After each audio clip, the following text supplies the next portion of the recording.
Namaskar, friends. Welcome back to Corporate and Securities Law Compass. Today, we are discussing one of the most important and practical provisions under the Companies Act 2013, Section 13, Alteration of Memorandum.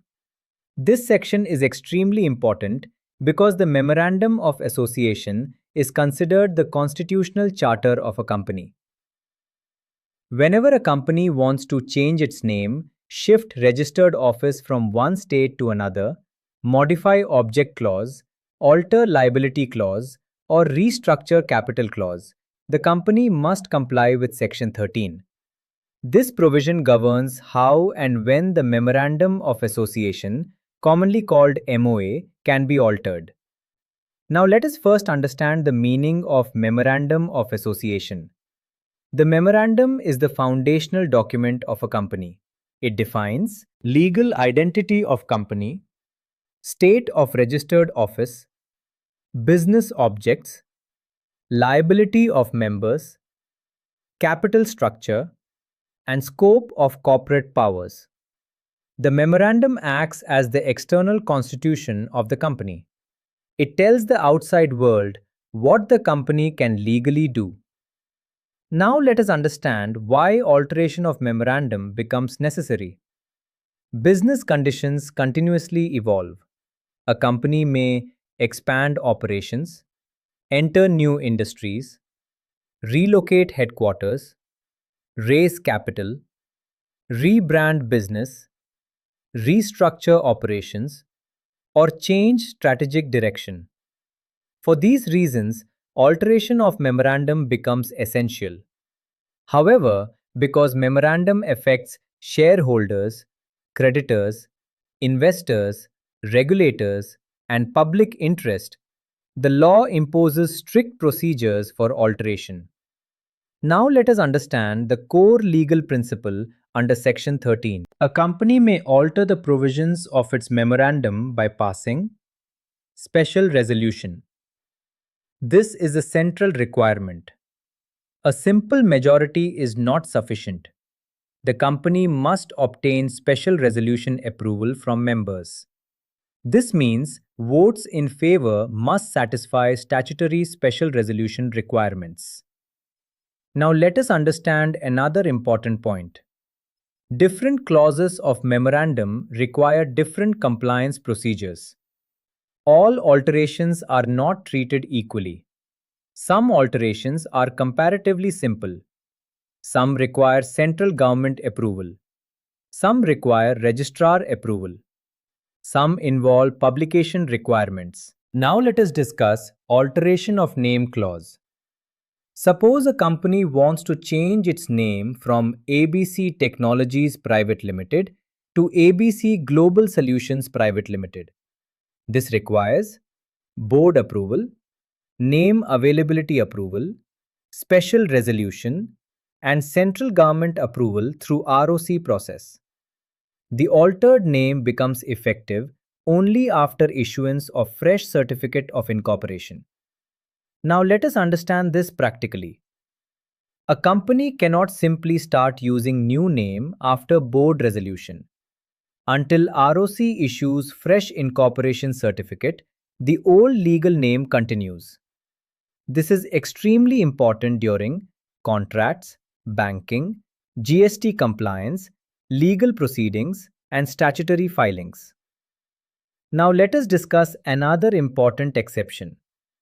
If name change only involves addition or deletion of word private due to conversion between public and private company, certain simplified procedures may apply subject to rules.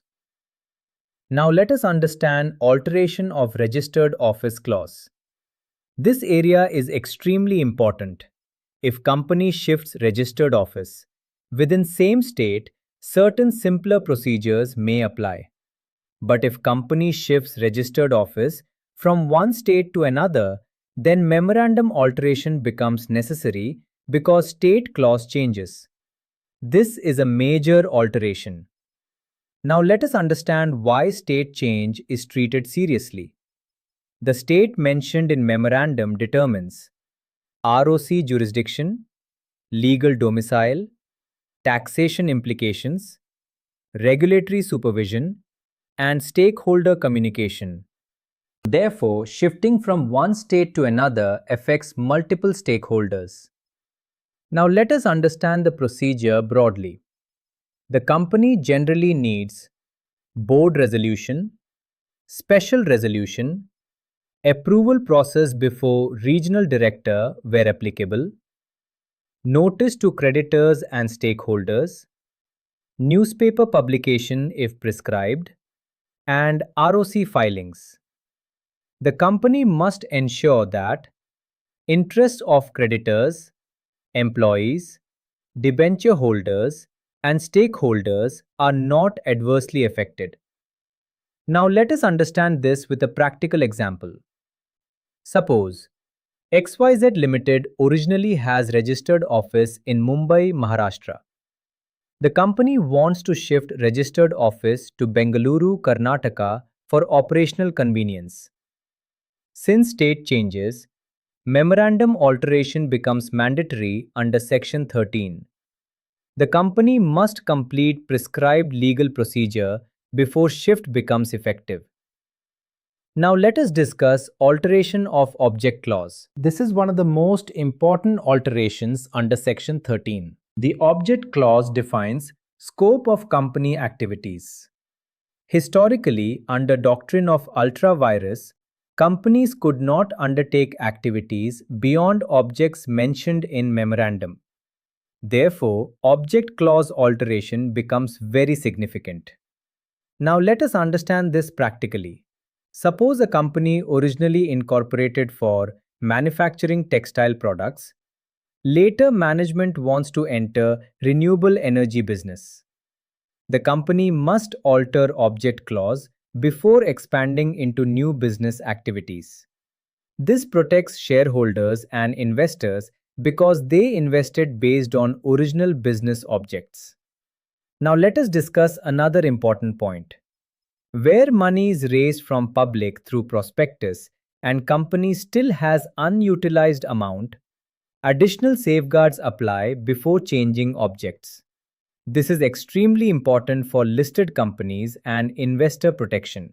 The company must pass special resolution, provide justification, disclose details in prescribed manner, publish notices, and provide exit opportunity where applicable under SEBI framework.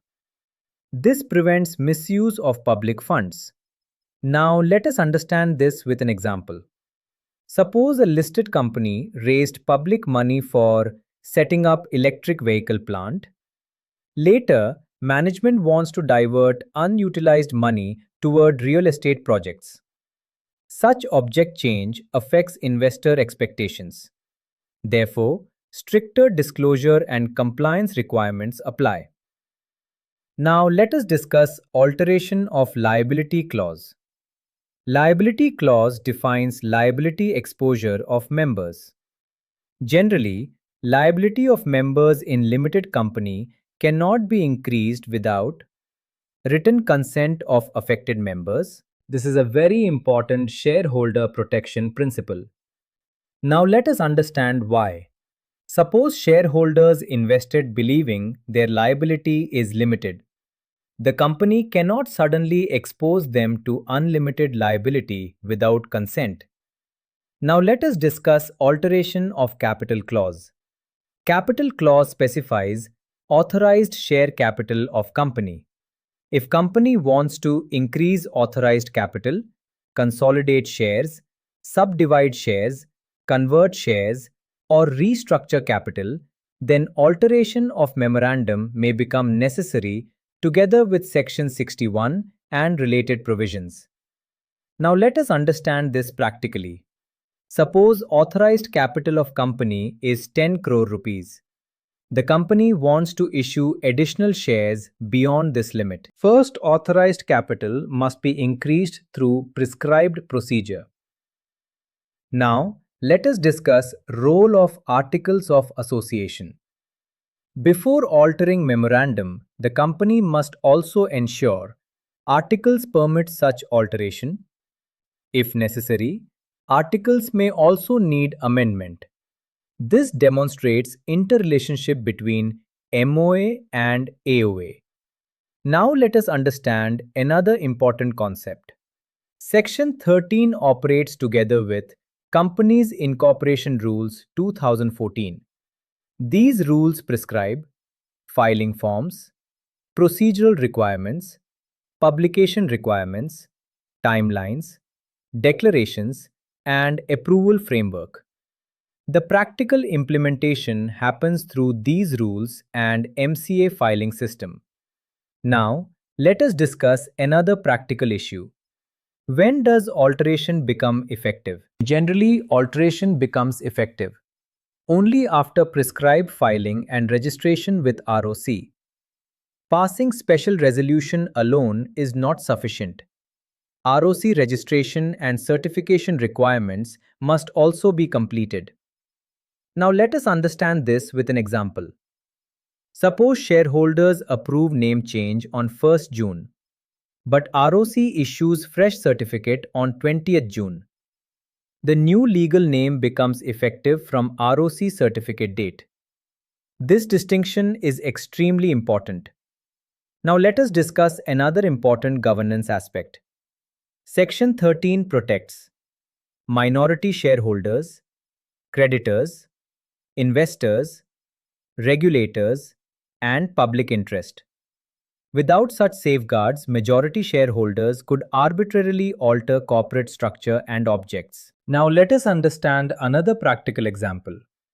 Suppose promoters want to suddenly shift company from one state to another to avoid litigation pressure or regulatory scrutiny. Stakeholders must receive opportunity to object where law permits. This is why procedural safeguards exist. Now let us discuss another important principle. Alteration cannot violate Companies Act, SEBI regulations, FEMA, public policy, or judicial orders. Even if shareholders pass special resolution, unlawful alterations cannot survive. Now let us understand another practical issue. Can company alter memorandum retrospectively? Generally, alterations operate prospectively after compliance and registration. Past acts remain governed by earlier memorandum provisions. Now let us discuss another important concept. The memorandum after alteration becomes binding upon company, shareholders, directors, and members. Section 10 continues to apply to altered memorandum also. Now let us understand another practical example. Suppose object clause validly expands into software development. After alteration, shareholders cannot later argue company lacks authority to enter software contracts. The altered memorandum becomes operative constitution. Now let us discuss investor protection angle. Investors rely heavily upon memorandum disclosures while purchasing shares, investing capital, entering joint ventures, and funding companies. Therefore, unauthorized or misleading alteration may create litigation risk, regulatory action, oppression claims, and investor disputes. Now, let us understand another important principle. Special resolution requirement ensures important constitutional changes receive wider shareholder approval. This prevents arbitrary control by bare majority. Now, let us discuss another practical example. Suppose promoters holding 51% shares attempt major object alteration affecting minority interests. Because special resolution is required, broader support becomes necessary. This strengthens corporate democracy. Now, let us understand another important point. Section 13 applies to private companies, public companies, listed companies, one-person companies, Section 8 companies, and government companies. However, certain entities may face additional sectoral regulations. For example, Listed companies must also comply with SEBI disclosure requirements. Now let us discuss another important issue relating to Section 8, companies. Alteration of memorandum by Section 8 company generally requires prior approval from central government because charitable objects and public interest are involved. This creates additional safeguards. Now let us understand another practical example. Suppose Section 8 company formed for education wants to change objects toward commercial trading. Authorities may scrutinize alterations strictly. This prevents misuse of charitable corporate structure. Now let us discuss role of company secretary. The company secretary generally ensures proper drafting of resolutions, explanatory statement compliance, filing forms, publication requirements, creditor notices, and post-approval compliances. Defective compliance may invalidate alteration. Now let us understand another practical issue. Can courts or tribunals examine validity of alteration? Yes. Improper alterations involving fraud, oppression, bad faith, or procedural violation may be challenged before appropriate forums. Now let us discuss another important principle. Alteration of memorandum should always align with commercial rationale and stakeholder interest. Frequent arbitrary changes may damage governance credibility. Now let us understand another practical example. Suppose a company repeatedly changes name, objects, and registered office within short periods without business rationale. This may raise suspicion regarding shell activities, fraud risk, or regulatory evasion. Now let us discuss another governance lesson. The memorandum is not static forever, but because it forms constitutional charter of company, law requires discipline, transparency, and shareholder approval before changes occur. This is the policy philosophy behind Section 13. Now let us quickly revise the key principles. Section 13 governs alteration of Memorandum of Association. Alteration generally requires special resolution. Different clauses require different compliance procedures. Name change requires approval and fresh incorporation certificate. Registered office shift between states requires additional procedure. Object clause alteration becomes especially important where public money is involved. Liability of members cannot generally be increased without consent. Alteration becomes effective after prescribed filings and registration. The provision protects shareholders, creditors, investors, and governance integrity. Now let us conclude. Section 13 of the Companies Act 2013 is one of the most important constitutional provisions in company law. It balances business flexibility with stakeholder protection. Companies must evolve with changing commercial realities. But such evolution cannot happen arbitrarily. The law therefore ensures transparency, shareholder participation, regulatory oversight, and procedural discipline. For company secretaries, chartered accountants, directors, startup founders, investors, lawyers, compliance officers, and corporate professionals. Serious understanding. Section 13 is absolutely essential because every major constitutional transformation of a company ultimately flows through this provision. Thank you for watching Corporate and Securities Law Compass. If you found this explanation useful, then like, share, and subscribe for more practical discussions on Companies Act 2013, corporate governance, secretarial practice, ROC compliance, startup law, shareholder rights, corporate litigation, and securities law updates.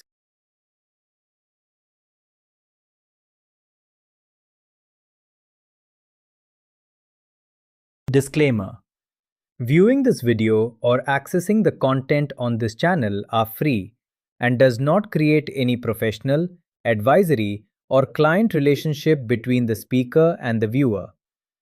The content is shared solely for general educational and informational purposes. The speaker is a member of the Institute of Company Secretaries of India, ICSI. However, the information provided in this video should not be construed as professional advice, consultancy, or opinion under any law or regulation. Viewers should not rely solely on the information provided in this video for making legal, financial, regulatory, or compliance decisions. Any person intending to rely upon or act on the information contained herein should independently verify the relevant provisions of law and, where appropriate, seek professional advice from a qualified professional. The speaker, the Institute of Company Secretaries of India, ICSI, and any organization or listed company with which the speaker may be associated shall not be liable for any direct or indirect loss, damage, or consequences arising from reliance on the information provided in this video or channel. The content shared on this channel is based solely on publicly available information, general legal provisions, and academic discussion of corporate and regulatory frameworks. The speaker confirms that no unpublished price-sensitive information, UPSI, confidential information, or proprietary information of any listed company or organization has been disclosed or discussed in any video or content on this channel.